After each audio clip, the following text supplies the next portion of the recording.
Psychotherapist Dr. Robi Ludwig joins us now. Great to see you, Dr. Robi. So we just heard there is this misconception, a big one, about couples who don't want children being selfish. So talk to us about that stigma and walk us through some of the actual real reasons why people are choosing child-free lives.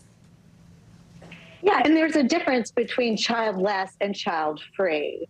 And child-free gets a bad rap because there are people that choose not to have kids. Sometimes this decision is made early on. Sometimes people flip-flop and eventually come to the decision that they don't want to have kids.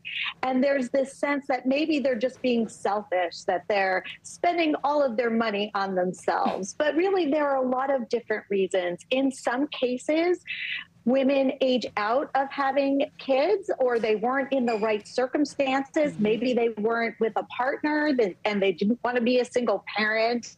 Maybe financially they didn't have the means that they felt they needed in order to have children. And in some cases, there are health issues. You really don't know why a person chooses not to have kids, and in some cases it's not a choice. So it's a very sensitive topic.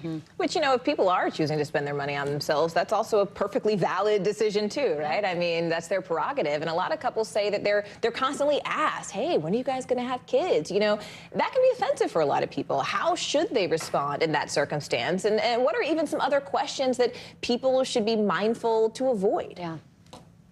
Yeah, so it's really a boundary issue when you're saying, when are you having kids? It's a very judgmental question because you're assuming that they are going to have children, or that they even want to have children and can have children. But I think it's really important to open it up and make it a less judgmental question. Are you guys thinking about having kids?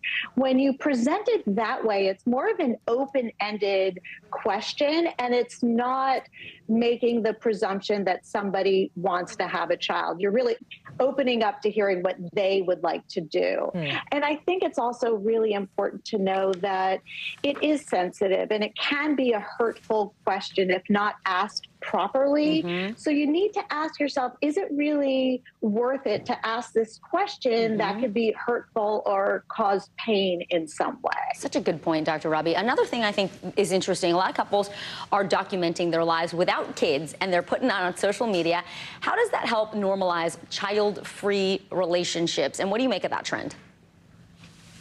Well, I think it's great that there's a new trend for people who are choosing not to have kids and creating a community of sorts that didn't exist in the past.